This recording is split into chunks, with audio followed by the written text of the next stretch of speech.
The darkness doesn't always arrive with fanfare. Sometimes it creeps in quietly, settling into the corners of your life like dust gathering on forgotten photographs.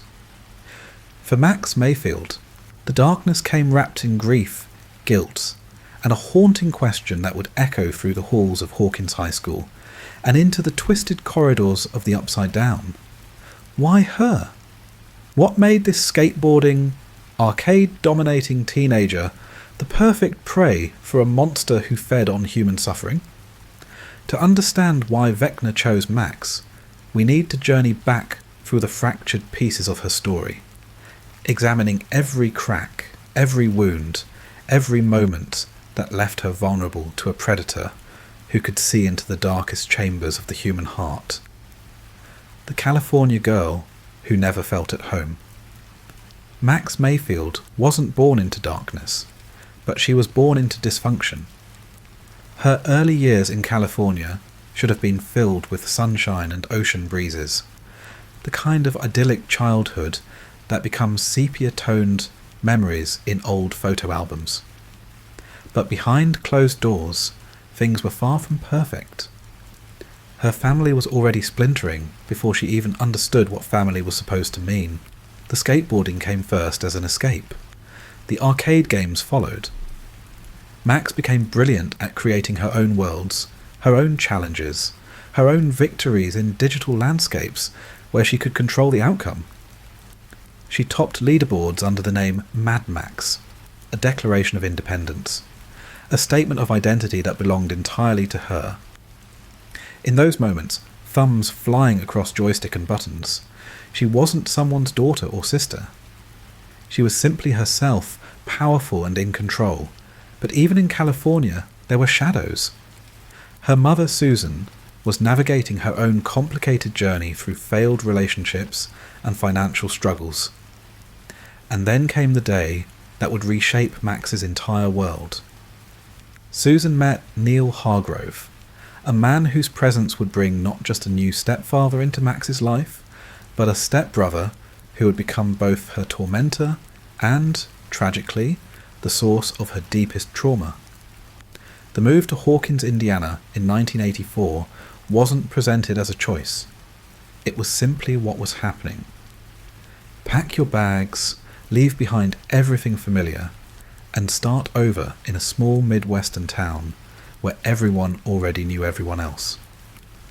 For a girl who already felt like an outsider in her own family, Hawkins might as well have been another planet. The Billy factor. Living with a storm, Billy Hargrove arrived in Hawkins like a California wildfire transported to the Midwest, all dangerous edges and barely contained rage. He was handsome in that dangerous way that makes people look twice, with his leather jacket and his Camaro, and his carefully cultivated bad boy image. But beneath the surface swagger lived a deeply wounded young man who had learned cruelty from his own father's fists. Max's relationship with Billy was complicated in ways that most people couldn't begin to understand. To outsiders, he was simply her aggressive, controlling stepbrother who made her life miserable. He demanded to know where she was going, who she was with, what she was doing. He physically intimidated her friends, particularly Lucas Sinclair, showing disturbing racist undertones in his warnings to keep Max away from certain people. He was explosive, unpredictable, and at times genuinely frightening.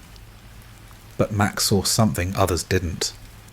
She saw the way Billy's voice would crack when he thought Neil might be home. She witnessed the aftermath of Neil's verbal and physical abuse, saw the bruises, heard the slurs, felt the weight of the fear that Billy carried with him everywhere.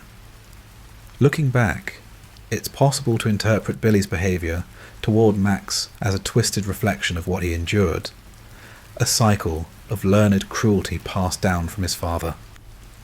Some might argue he was unconsciously teaching her the harsh lessons Neil had taught him, that the world was dangerous and only the strong survived.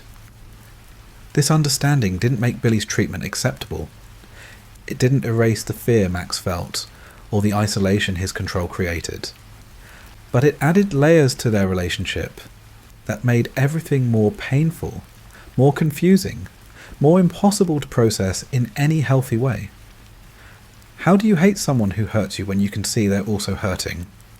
How do you love someone who makes you afraid? These were questions Max couldn't answer, so she simply endured, building walls around herself, and finding freedom wherever she could, on her skateboard, in the arcade, with her new friends who fought monsters and believed in loyalty. The third season brought a shift in their dynamic. Billy seemed to soften slightly, or at least accept Max's friendships with Lucas and the others. There were glimpses of something that felt almost like genuine connection between them, brief moments where the armour cracked and something real showed through. Whether this represented actual growth on Billy's part, or simply a temporary reprieve from the tension, Max dared to hope, perhaps unconsciously, that things might improve. And then came the Mind Flayer. The night everything changed. The summer of 1985 should have been about teenage romance and mall adventures and ice cream at Scoops Ahoy. For Max, it became about watching her stepbrother slowly disappear into something monstrous. Billy's possession by the Mind Flayer was horrifying in its gradual nature. He was still Billy on the surface, still moving through the world, but something alien and malevolent was pulling the strings, using his body as a vessel for its grotesque purposes. Max tried desperately to save him. In the sauna at the Hawkins community pool, she and her friends trapped Billy, hoping to burn the Mind Flayer out of him. For a moment, the real Billy broke through, terrified and pleading for help. His fear was raw and genuine, the mask finally, stripped away to reveal the scared boy underneath. Max saw her stepbrother clearly for perhaps the first time, saw his vulnerability and his humanity, and it broke something inside her. The night at Starcourt Mall, when everything came crashing down in fire and blood and government conspiracy, Max watched Billy make his final choice. The Mind Flayer had transformed into a massive spider-like creature, all writhing tentacles and inhuman hunger, and it wanted 11 dead. Billy, still possessed, dragged 11 toward certain death. But then 11 did something extraordinary. She spoke to Billy about his mother, about the boy he used to be before abuse, and anger hardened him into someone unrecognizable. Something in those words reached the part of Billy that the Mind Flayer couldn't quite extinguish. In his final moments, Billy chose love over hate, sacrifice over surrender. He physically held back the monster, using his own body as a shield while the creature impaled him repeatedly, driving tentacles through his chest. His last words to Max, spoken through blood and tears, were an apology, a simple "I'm sorry." Max held Billy as he died, feeling his blood on her hands, watching the light fade from his eyes. 14 years old, standing in the ruins of a shopping mall, helpless as the only brother she'd ever known bled out in her arms. The Mind Flayer was defeated. Hawkins was saved, and Max Mayfield's world shattered into pieces she would never quite fit back together. The aftermath, when grief becomes a prison. 8 months, that's how long passed between Billy's death and the events of Season 4. 8 months that should have included healing, processing, moving forward with the support of friends and family. But healing isn't linear, and for Max, it felt completely impossible. The official story said Billy died in a fire at the mall. The government covered up the truth, as governments do when interdimensional monsters and secret laboratories get involved.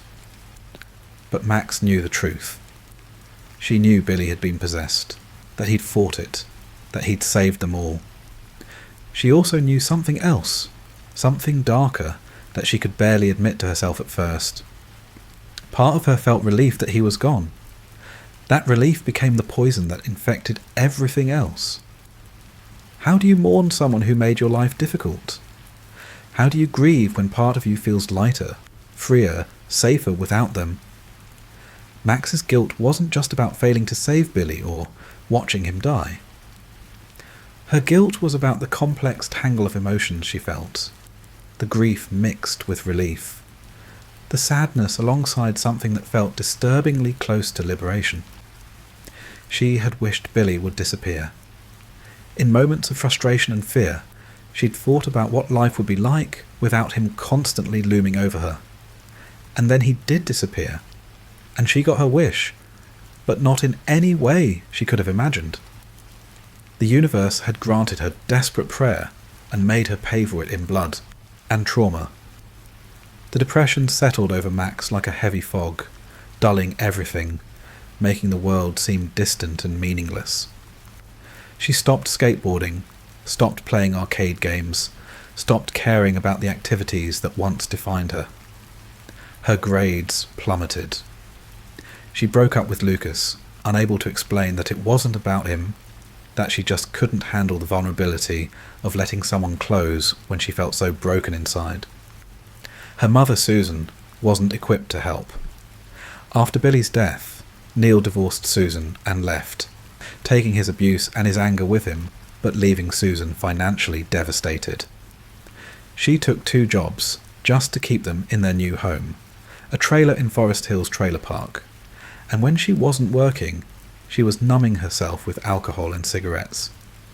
The dynamic had reversed completely. Max found herself taking care of her mother rather than the other way around. The isolation became Max's new normal. She attended mandatory sessions with Ms. Kelly, the school counsellor, but never told the full truth. How could she? How do you explain to a guidance counsellor that you're drowning in guilt because part of you feels relieved your abusive stepbrother is dead? How do you admit that you wished for something terrible and it came true? So Max said she was fine, said she was coping, said all the things people wanted to hear while inside she was screaming. The nightmares came regularly. Max would dream of that night at Starcourt, of Billy's blood on her hands, of his final moments playing on repeat like a horror movie she couldn't turn off. She would wake up gasping, covered in sweat, the images seared into her mind. Sleep became something to fear rather than a refuge. The headaches started subtly at first, small pulses of pain that could be ignored or attributed to stress. Then they grew worse, becoming sharp, stabbing sensations that made her vision blur and her stomach turn. The nosebleeds followed, sudden and frightening, crimson drops staining her clothes and textbooks. Max dismissed these symptoms as stress-related, never imagining they were warning signs of something far more sinister. She was being marked. Hunted? Chosen. Understanding Vecna, the predator who feeds on pain. To understand why Max was perfect prey, we need to understand the predator. Vecna wasn't always a monster. He was born Henry Creel, a boy with extraordinary psychic abilities, who grew up in a house that would later become infamous in Hawkins. According to one version of events revealed in Season 4, Henry gained his powers after an accidental trip to an alternate dimension as a child, though the exact origins remain somewhat mysterious. But unlike Eleven, who learned to use her powers for protection and connection, Henry developed a deep hatred for humanity and the ordered structures of society. Henry's philosophy was nihilistic and cruel. He saw human civilization, with its rules and relationships and social structures, as fundamentally false. He believed that only through power and domination could one be truly authentic. When he killed his mother and sister in 1959, framing his father for the crimes, he did so without remorse, viewing them as obstacles to his own evolution. Years later, after being experimented on by Dr. Brenner, and eventually banished to the Upside Down by 11 in 1979, Henry became something far worse than human. He transformed into Vecna, a creature of twisted flesh and malevolent intent. What happened next would reshape the history of Hawkins. In the alternate dimension, Henry discovered a swirling mass of particles, a dormant entity of some kind. Using his psychic powers, he gave this entity shape and form, modelling it after his childhood fascination with black widow spiders. This became the Mind Flayer, the massive creature that had terrorised Hawkins in previous seasons. Through this creation, Vecna gained the ability to control creatures connected to the Upside Down's hive mind, effectively making him the puppet master behind every previous threat. Vecna's method of killing was deeply psychological. He didn't simply destroy his victims. He tormented them first, invading their minds, forcing them to confront their deepest fears and most painful memories. He fed on their suffering, consuming their trauma, before finally killing them in brutal fashion, snapping their bones and crushing their eyes while they levitated in a trance-like state. But Vecna didn't choose victims randomly. He specifically targeted teenagers who were suffering from trauma, depression, and guilt. Chrissy Cunningham, the head cheerleader, was being verbally abused by her mother and struggling with an eating disorder. Fred Benson was haunted by guilt over a car accident he'd caused. Patrick McKinney was dealing with abuse and trauma from his home life. Vecna understood something fundamental about human psychology. People who are traumatized, who are already battling their own internal demons, are easier to manipulate. Their defenses are already worn down. Their minds are already fractured. All Vecna had to do was slip through the cracks and amplify the darkness that was already there. He became the voice of their worst thoughts, the manifestation of their deepest fears, the physical embodiment of the depression and guilt that was already consuming them from within. The grandfather clock that appeared to his victims wasn't just a creepy image. It was a symbol, a representation of time running out, of mortality, of the constructed nature of human society that Henry so despised.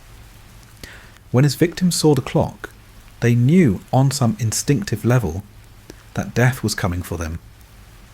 What made Vecna particularly dangerous was his telepathic ability to probe minds from a distance.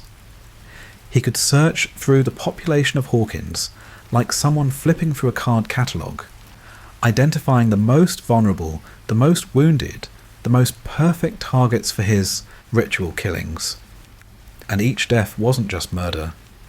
It was the creation of a gate, a tear in the fabric between dimensions, part of Vecna's larger plan to merge the Upside Down with the normal world. He needed 4 gates, 4 deaths, 4 traumatized teenagers whose suffering would be powerful enough to rip reality apart.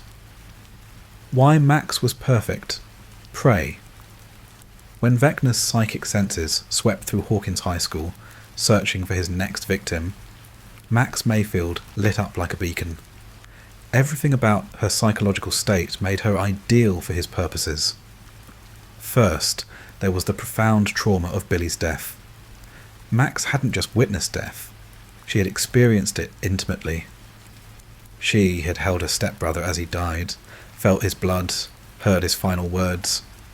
That kind of trauma leaves marks on the psyche that never fully heal. The images were burned into her memory, replaying whenever she closed her eyes. Vecna could sense that wound and knew exactly how to tear it open wider. Second, there was the guilt, and not just ordinary grief-related guilt. Max's guilt was complex and deeply shameful. She felt guilty for being unable to save Billy. She felt guilty for the relief she experienced after his death. She felt guilty for having wished him gone. This wasn't simple sadness. It was a toxic mixture of contradictory emotions that Max couldn't process or resolve. She couldn't even admit the full truth to herself, let alone to anyone else. This kind of guilt is particularly insidious because it isolates the sufferer. Max couldn't talk about what she really felt without exposing the thought she was most ashamed of. So she kept it all locked inside, where it festered and grew, creating exactly the kind of psychological vulnerability Vecna could exploit. Third, there was Max's isolation. She had deliberately cut herself off from her support system. She broke up with Lucas, pushed away Dustin and the others, kept her mother at arm's length, and refused to be honest with Miss Kelly. This isolation meant Max was alone with her darkest thoughts, with no one to challenge the negative narratives running through her mind. Humans are social creatures. We need connection to stay mentally healthy. When we isolate ourselves, especially during times of trauma, our thoughts can spiral into increasingly dark and distorted patterns. Max's isolation amplified every negative thought, every guilty feeling, every moment of self-blame. She was drowning in her own mind, and there was no one there to throw her a lifeline. Fourth, Max was experiencing the physical symptoms of depression and post-traumatic stress disorder. The nightmares, the headaches, the nosebleeds, the loss of interest in activities she once loved, the difficulty concentrating at school, all of these were textbook symptoms of severe mental health struggles. But in Hawkins, these symptoms also indicated that Vecna had already begun his curse, that he was already in her mind, already preparing her for what was to come. Fifth, and perhaps most significantly, Max had reached a point where she was questioning whether she deserved to live. She wasn't actively planning to end her life, but she had entered that grey area where life stops feeling worth the effort. When you're in that place, when the weight of guilt and grief and shame becomes so heavy that you can't imagine carrying it for the rest of your life, you become vulnerable in a way that predators can sense. Vecna didn't just see Max's trauma, he understood it. He could read the narrative she was telling herself, the story where Billy's death was her fault, where she was a bad person for feeling relieved, where she didn't deserve happiness or love, or even life itself. And he could use that narrative against her, amplifying it, twisting it, using her own thoughts as weapons to destroy her from the inside out. There's a particularly cruel irony here. Based on what we know from the 4th season's revelations, Vecna had been controlling the Mind Flayer all along. This means Max was one of the only victims who had trauma directly caused by Vecna himself. He orchestrated Billy's possession and ultimately his death, then targeted Max because of the trauma he had created, a closed loop of predatory cruelty that speaks to his fundamental sadism. The grandfather clock and the mindscape. When Max first saw the grandfather clock embedded in a brick wall at school, she assumed she was hallucinating. The logical part of her brain knew that clocks didn't just appear in walls like something out of a surrealist painting, but there it was, ticking ominously, impossible to ignore. The clock was Vecna's calling card, his way of marking his victims and announcing their impending doom. For Max, the clock began appearing everywhere, in the walls of the school, standing in the middle of the woods, embedded in trees and rocks and buildings. Each sighting brought with it a wave of dread, a visceral understanding that something was terribly wrong. The visions escalated. Max saw things that couldn't be real. Her friends with empty eye sockets, corpses with broken bones, hallucinations of Billy reaching out to her with accusations in his eyes. Reality became slippery and unreliable. She couldn't trust her own perceptions anymore. Was she going crazy? Was the grief finally breaking her mind completely? The truth was worse. Vecna was in her head, building his mindscape around her consciousness, preparing to drag her into his realm where he could torture and kill her at his leisure. When Max visited Billy's grave to read him a letter she'd written, Vecna made his move. The world around her shifted and twisted, reality peeling away like old wallpaper to reveal the nightmare underneath. She found herself in Vecna's mindscape, a realm of red mist and crimson lightning, black sludge underfoot and twisted spires reaching toward a dark sky. The Creel house stood at the centre, broken and reconstructed in impossible ways. A monument to Vecna's origin and his hatred. Billy appeared, or rather, something wearing Billy's face. It spoke with Vecna's voice, using her guilt against her, telling her that she wanted Billy to die, that she wished for it, that his death was what she wanted. Max tried to argue, tried to defend herself, but the accusations hit too close to home.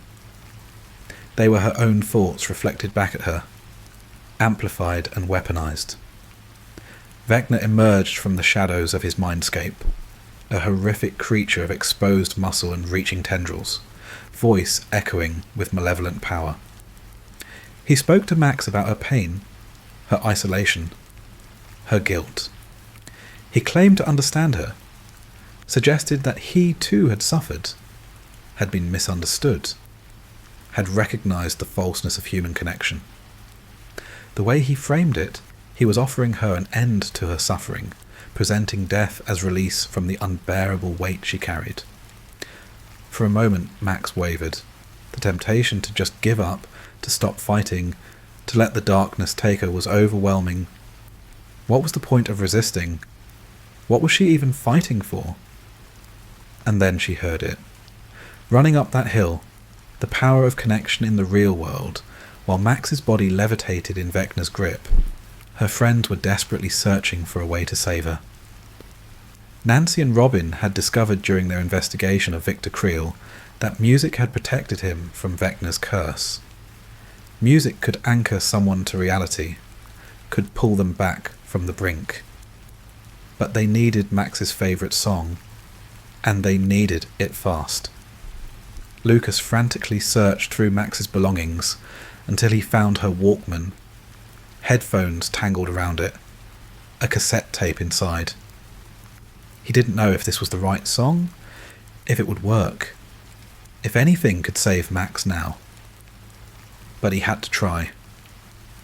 Kate Bush's Running Up That Hill began playing through the headphones that Steve placed over Max's ears. The music pierced through Vecna's mindscape like a beam of light cutting through fog. Max heard it, faint at first, then growing stronger, a lifeline reaching through the darkness. The song's lyrics spoke to everything Max was feeling. The desire to make a deal, to swap places, to understand and be understood. The metaphor of running up that hill, fighting against impossible odds, struggling with everything you have just to keep going. It was Max's anthem, the song she'd listened to on repeat while dealing with Billy's death, and now it became her salvation. In the mindscape, a portal appeared, glowing and distant, showing Max glimpses of her real life. She saw her friends, saw Lucas standing over her body with tears streaming down his face, saw Dustin and Steve desperately trying to break through to her. She saw memories, good memories. Skateboarding in the California sunshine, winning at the arcade, laughing with friends. That first kiss with Lucas. Moments of genuine happiness and connection that proved she was more than just her guilt and trauma. Vecna tried to stop her. He sent debris flying, used his powers to drag her back, physically and psychically attempting to prevent her escape. But Max ran. She ran with everything she had, sprinting through the red mist, dodging falling stones, reaching desperately for that portal of light and music and love. Her fingers touched the edge of reality. The world snapped back. Max collapsed on the ground, no longer levitating, her bones intact, her eyes still in her head. She had done what Chrissy and Fred couldn't. She had escaped. Vecna's curse was broken, at least temporarily. Her friends surrounded her immediately, Lucas pulling her into his arms, everyone talking at once, relief and fear and joy mixing together. Max was shaking, crying, overwhelmed by what she'd just experienced, but also by something else, something she'd forgotten in the months of depression and isolation. She was loved. Her friends had fought for her, had refused to give up, had found a way to reach her even in her darkest moment. That realization was powerful. Depression and guilt thrive in isolation. They tell you that you're alone, that you're unworthy of love, that no one would care if you disappeared. Vecna had weaponized those lies, had used Max's isolation against her. But her friends had proven those lies wrong. They had literally pulled her back from death, had used music and love and desperate determination to anchor her to reality. The battle continues. Max's escape from Vecna was only the beginning, not the end. She knew he would come for her again. The curse wasn't fully broken, just temporarily disrupted. So Max did something incredibly brave. She listened to Running Up That Hill constantly, on repeat, a shield of music keeping Vecna at bay. But she also made a decision. She would use herself as bait. The plan was dangerous and desperate, but Max understood that Vecna was a threat to everyone in Hawkins, to everyone in the world if his plan succeeded. She had survived his attack, which made her unique. She knew what his mindscape looked like, understood how his curse worked, and most importantly, she had something Vecna wanted, her death to create the fourth and final gate. So Max went back to the Creel house, stopped listening to her music, and let Vecna take her again. This time, she wasn't helpless. This time, she had 11 watching over her, using her own psychic powers to enter the fray. While Steve, Nancy, and Robin attacked Vecna's physical body in the Upside Down, 11 and Max battled him on the psychic plane. The fight was brutal. Vecna was immensely powerful, and Max was just a teenage girl with no supernatural abilities of her own. But she had courage, and she had something else. She understood now that her life had value, that she was worth fighting for, that the guilt and shame Vecna used against her were lies. In the end, the combined assault was too much for Vecna. He fell from the window of the Creel house, impaled on stakes below, his body burning. Victory seemed within reach. But Vecna had one last terrible trick. Even as his physical form was destroyed, his psychic power lashed out. Max's bones snapped. Her eyes went dark. She fell, truly died for over a minute, her heart stopping, her mind going dark. Lucas held her, begging her to stay, while 11 reached into the void and pulled Max's consciousness back. Max lived, but at a terrible cost. She remained in a coma, her mind trapped somewhere between life and death, her eyes blank even when open. Vecna had succeeded in his plan. Max's death, even though it lasted only a minute before 11 revived her, was enough to open the fourth gate. Massive fissures tore through Hawkins, converging at the centre of town, creating the largest gate yet, and beginning the merger of the Upside Down with the real world. Max Mayfield, the girl who fought monsters and won arcade games and escaped certain death through sheer force of will, was reduced to a breathing body, her consciousness seemingly gone, trapped somewhere no one could reach. The question of Max's fate haunts everyone who loved her. Is she truly gone, her consciousness lost in Vecna's mindscape? Or is she somewhere inside, fighting to find her way back? 11 believes Max's mind is still there, still intact, just trapped.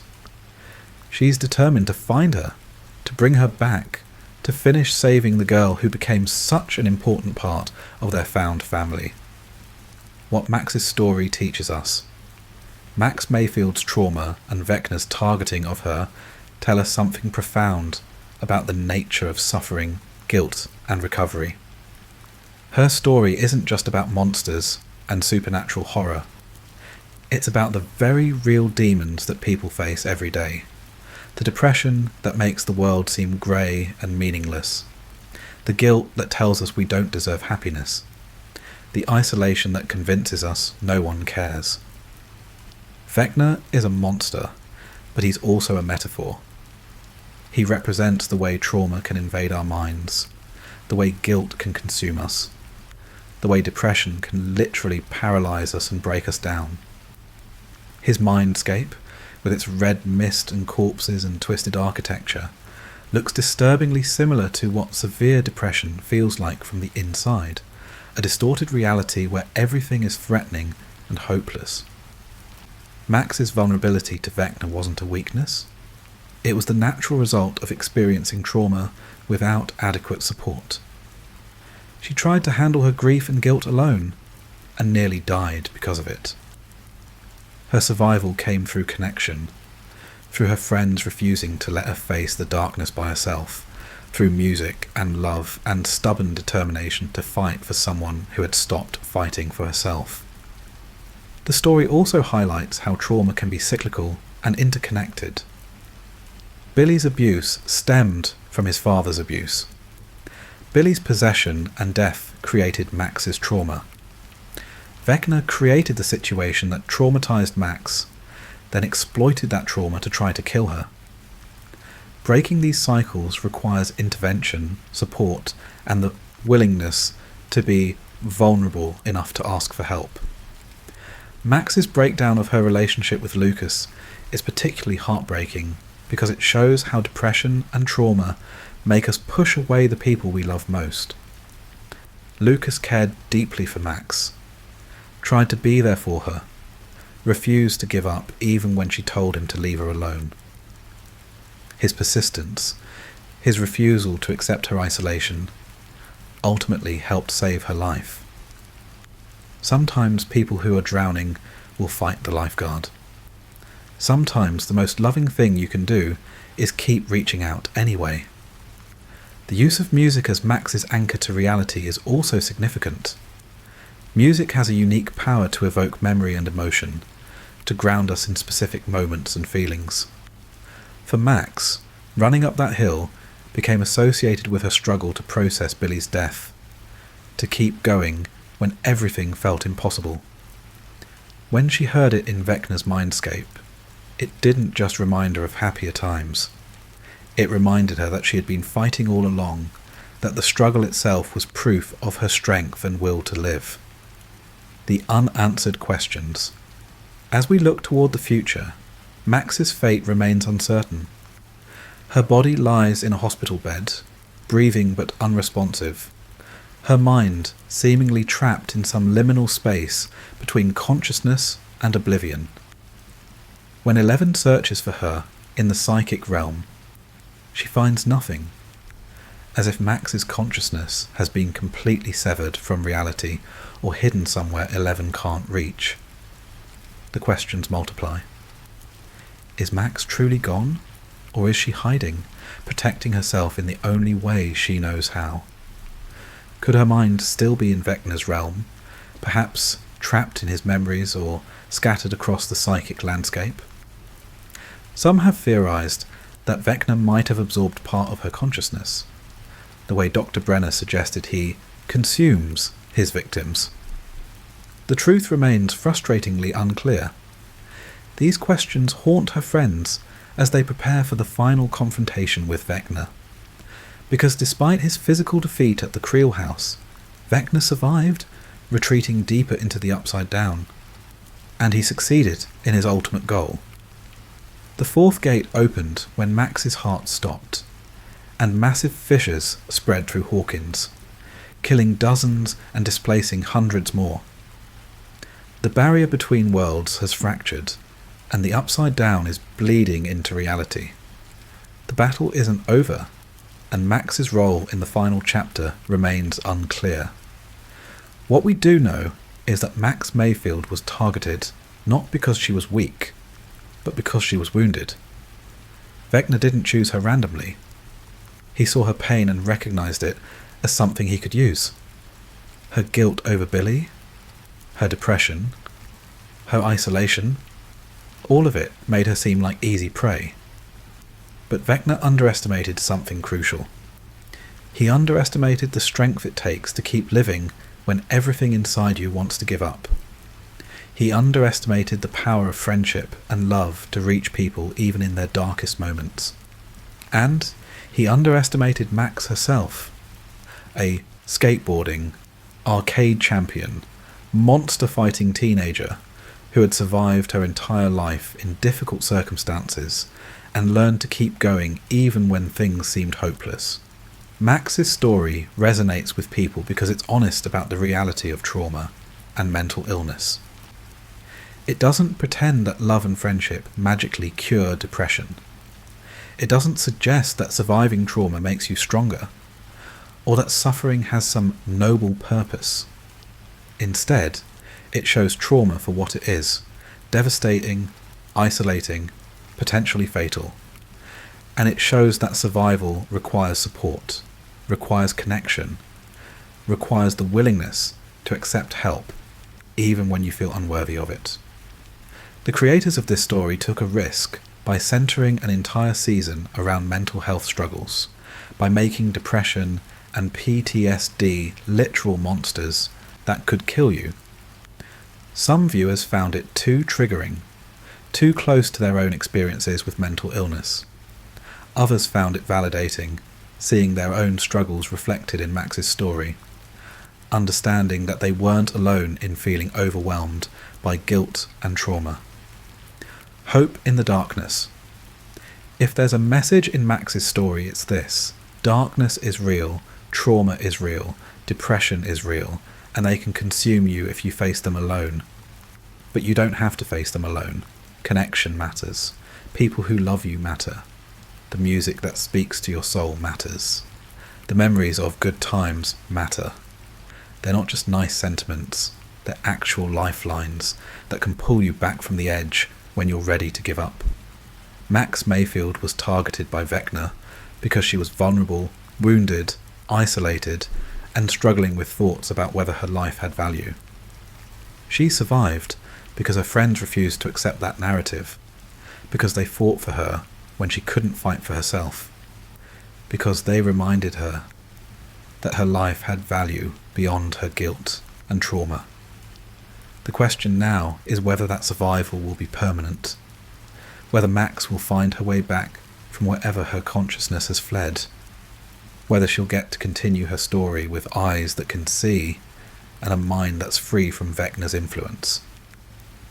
Her friends believe she's still in there somewhere, still fighting, still running up that hill, even though they can't see her doing it. And maybe that's the point. Maybe the fight against darkness, against trauma, against the voices in your head that tell you you're not worth saving, is always invisible to everyone else. Maybe it's happening in spaces no one else can see, in mindscapes of red mist and broken houses, in hospital beds where the body breathes but the mind is elsewhere. What matters is that the fight continues, that the people who love us keep reaching out, keep playing our favourite songs, keep believing that we're stronger than our worst moments and more than our deepest wounds. Because sometimes, when you're trapped in darkness so complete you can't see any light, the only thing that saves you is someone else's refusal to give up on you. Max Mayfield taught us that vulnerability isn't weakness, that trauma doesn't define you, and that sometimes the bravest thing you can do is just keep breathing, keep existing, keep running up that hill even when you can't see the top.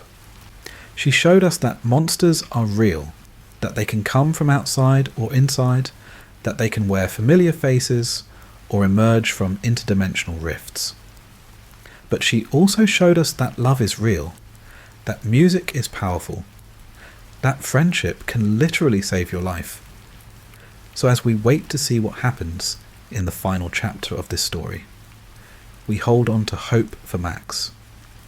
Hope that she'll find her way back, that her eyes will open and see her friends gathered around her, that she'll hear Lucas telling her he never gave up, that she'll get to live the life she deserves, free from guilt and shame and the weight of trauma she carried for too long. Because if anyone deserves a happy ending, it's the girl who fought a monster made of her own worst thoughts and survived. the skateboarding champion who topped leaderboards and saved the world and reminded us all that even in our darkest moments, we're not alone. We're never truly alone as long as someone somewhere is playing our favourite song and refusing to believe that the darkness has won. Max Mayfield's trauma made her Vecna's target, but her strength, her resilience, and the love of her friends made her his survivor. And in a world full of monsters, both real and metaphorical, that survival matters more than we might ever fully understand. If you or someone you know is struggling with depression, trauma, or thoughts of self-harm, please reach out. Call the National Suicide Prevention Lifeline at 988 or text TALK to 741741. You matter. Your story matters. And like Max, you deserve people fighting for you, reaching out to you, refusing to let the darkness win. Thanks for watching this deep dive into Max Mayfield's trauma and why Vecna targeted her. If you enjoyed this analysis, please like this video and subscribe to the channel for more explorations of the lore, characters, and deeper meanings behind the stories we love. And remember, it's okay to not be okay, but it's not okay to face it alone. Reach out, connect, let people in, play your favourite song, and keep running up that hill. See you in the next video.